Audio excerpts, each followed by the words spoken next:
مسلم لیگی رہنما رانا ثناء اللہ کی جانب سے آئین میں 28ویں ترمیم کے ذریعے ووٹر کی کم از کم عمر 25 سال تک بڑھانے کی تجویز نے ایک نیا پینڈورا باکس کھول دیا ہے۔ یاد رہے کہ وفاقی حکومت کی جانب سے آئین میں ممکنہ ترامیم کی تیاریوں میں تیزی آنے کے بعد اراکین پارلیمنٹ اور سیاسی جماعتوں کی قیادت کے مابین مشاورت کا سلسلہ تیز ہو گیا ہے۔ اسلام آباد میں نئے مالی سال اور بجٹ سے قبل اس معاملے کو غیر معمولی اہمیت دی جا رہی ہے، کیونکہ حکومت بعض بنیادی قومی معاملات پر نئی آئینی ترامیم لانا چاہتی ہے۔ سیاسی حلقوں میں یہ تاثر تیزی سے مضبوط ہو رہا ہے کہ مجوزہ 28ویں ترمیم صرف ایک قانونی کارروائی نہیں بلکہ ریاستی اختیارات اور وسائل کی تقسیم اور وفاق اور صوبوں کے تعلقات کی نئی تشکیل کا پیش خیمہ بن سکتی ہے۔ اگرچہ حکومت نے اب تک کسی حتمی مسودے کو منظر عام پر نہیں لایا، تاہم بیک ڈور رابطوں اور اعلیٰ سطحی ملاقاتوں نے اس معاملے کو قومی سیاسی ایجنڈے کا مرکزی موضوع بنا دیا ہے۔ وزیر اعظم کے مشیر برائے سیاسی امور سینیٹر رانا ثناء اللہ نے حالیہ بیانات میں واضح کیا کہ ملک میں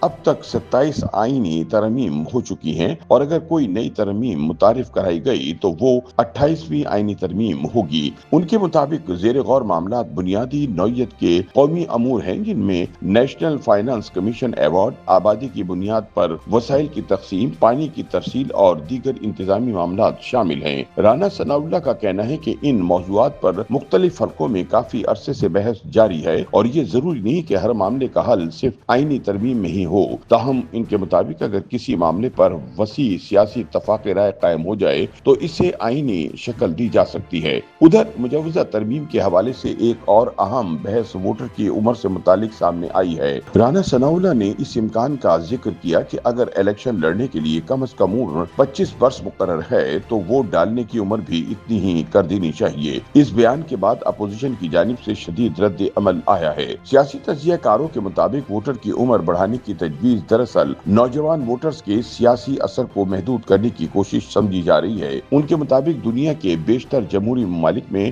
ووٹ ڈالنے کی عمر 18 سال ہے، لہٰذا اگر پاکستان میں اس میں تبدیلی کی کوشش کی گئی تو اسے غیر جمہوری اقدام تصور کیا جائے گا۔ لیکن ادھر حکومت کا موقف ہے کہ اس معاملے میں جلد بازی نہیں کی جائے گی بلکہ تمام سیاسی جماعتوں سے مشاورت کے بعد ہی اس معاملے پر کوئی حتمی فیصلہ کیا جائے گا۔ سیاسی مبصرین کے مطابق حکومت کی اصل توجہ وفاق کو درپیش مالیاتی دباؤ کم کرنے پر مرکوز ہے۔ ذرائع کا کہنا ہے کہ وفاقی حکومت نے بجٹ سے قبل ایسے انتظامی اور مالیاتی اقدامات چاہتی ہے جن کے ذریعے مرکز کو اضافی وسائل حاصل ہو سکے۔ یہی وجہ ہے کہ NFC ایوارڈ اور محصولات کی تقسیم کا معاملہ اس ترمیمی بحث کا اہم ترین حصہ بنتا جا رہا ہے۔ ماہرین کے مطابق 18ویں آئینی ترمیم کے بعد صوبوں کو مالیاتی اور انتظامی اختیارات میں نمایاں خود مختاری حاصل ہوئی تھی، تاہم اب بعض حلقے سمجھتے ہیں کہ موجودہ معاشی حالات میں وفاق کو زیادہ وسائل اور اختیارات درکار ہیں۔ دوسری جانب صوبائی حکومتوں اور قوم پرست حلقوں میں یہ خدشہ بھی موجود ہے کہ کہیں نئی ترمیم صوبائی خود مختاری کو محدود کرنے کا ذریعہ نہ بن جائے۔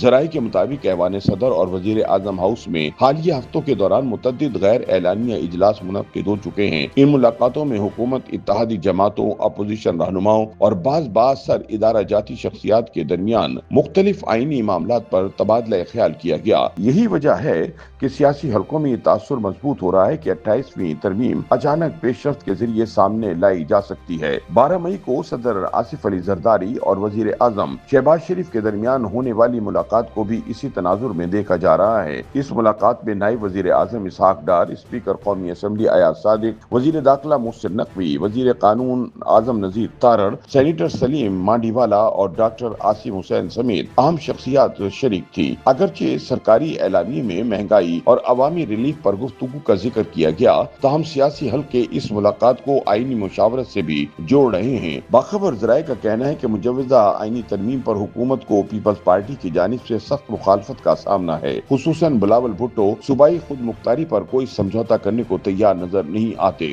ادھر وفاقی وزیر قانون کی جانب سے یہ یقین دہانی کرائی گئی ہے کہ اگر کسی آئینی ترمیم کا باضابطہ آغاز ہوا تو تمام اتحادی جماعتوں کو اعتماد میں لیا جائے گا۔ حکومتی ذرائع کے مطابق حکومت کسی ایسی صورتحال سے بچنا چاہتی ہے جس میں اتحادی جماعتیں خود کو نظر انداز محسوس کریں، کیونکہ آئینی ترمیم کی کامیابی کے لیے پارلیمانی نمبرز کے ساتھ سیاسی اعتماد بھی ضروری تصور کیا جا رہا ہے۔ پیپلز پارٹی اس پورے معاملے میں انتہائی اہم حیثیت اختیار کر چکی ہے۔